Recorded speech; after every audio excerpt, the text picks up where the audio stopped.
Hey, it's Soul with your reminders for this coming week in Warcraft. You can help support the channel by liking this video, subscribing for more coverage, and catching me live on Twitch for a lovely chat. The week is going to be stacked with events, so let's jump right to them. Real quick, Warsong Scramble is the brawl. No way, tank-friendly brawls 2 weeks in a row? Blizz, are you trying to tell us something? No, not likely. Also, it's almost the end of the month, which means a new trading post coming. Just make sure you collect, buy, or freeze items that you're going to save for later. Brewfest is ongoing, and now that we've had a little bit more time to let it cook, we can talk up some tips as we get through one more full week of it. There's a lot of transmog to collect, so I suggest the tried and true tactic of using multiple characters to farm up Brewfest tokens separately. I do suggest taking advantage of this until the inevitable day comes when account-wide stuff becomes a thing, and we're only going to be able to farm this sort of stuff on one character because, well, account-wide stuff. What you want to do is complete the Core and Dire Brew events and one-time quests for big bonuses on each character. The dungeon event also has a chance to drop a cool dragon riding appearance for your Proto-Drake. There's a new achievement over on the Dragon Isles that lets you collect a whopping 120 tokens on a character. That's going to give you a big jump towards collecting some of the hot ticket items. And to help you out, here's a map with all the general locations. It's basically in any friendly area with a bar. And there's some easy dailies to do in Valdrakken. You can find them by the barbershop in town.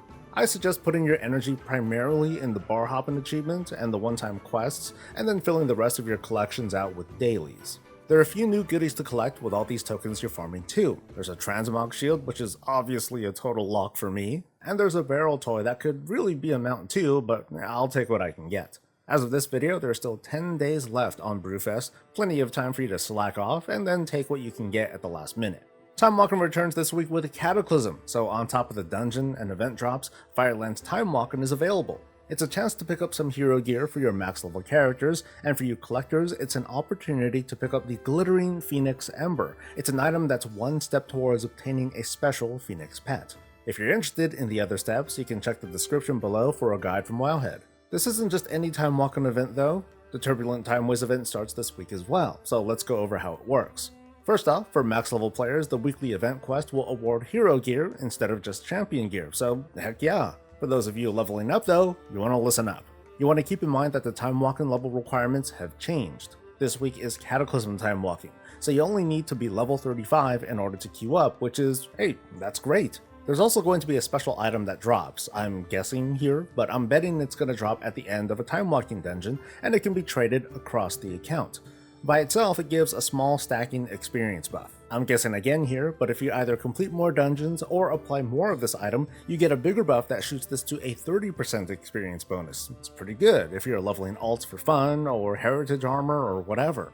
The idea here though is basically a stacking experience bonus for your characters. We're still not done here though. For collectors, there's an incentive here too. I mentioned how you can get a bonus experience buff for running 4 dungeons. There's an achievement asking you to obtain this buff across 5 weeks of the event. I'm pretty sure you can't just do it separately on 5 characters. I mean, okay, give it a shot if you want, I'm just guessing that's not intended.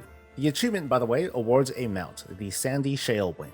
With all that explaining done, here's how it's going to play out in practice. Just run Timewalking, get the item, use it on your leveling alts or any character when it's time for a few quick dungeons. Slam dungeons until you complete the bonus, and then keep going because maybe you're XP farming, or stop because you're just doing it for the achievement or the weekly quest. It's very passive, to the point where I wonder why it's not just made into a literal passive 30% experience buff in Timewalking dungeons.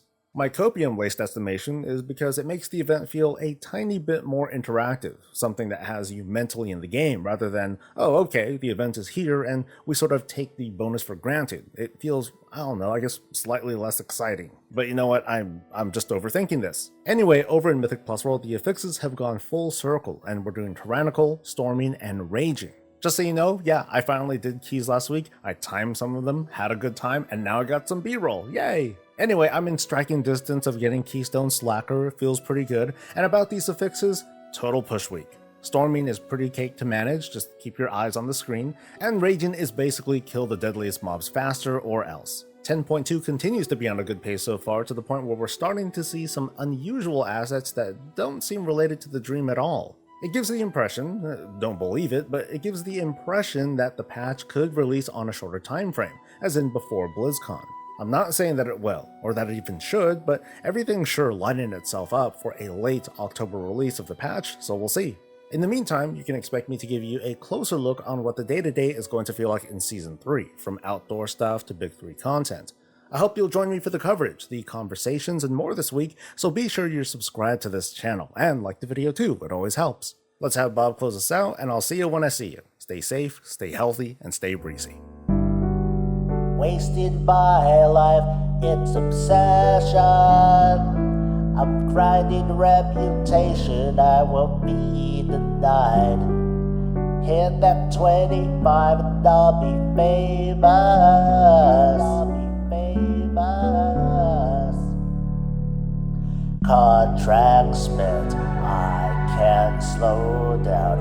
Rep is who I am, can't do anything else. So don't hold me back. Need that gear, I need that bomb, I need that pet. So I'm gonna make soup, then I'm gonna world boss, then I'm gonna farm more, then I'm gonna not work. My renown will go up, then I'm gonna dig holes, then I'm gonna dig holes, then I'm gonna dig holes. Done.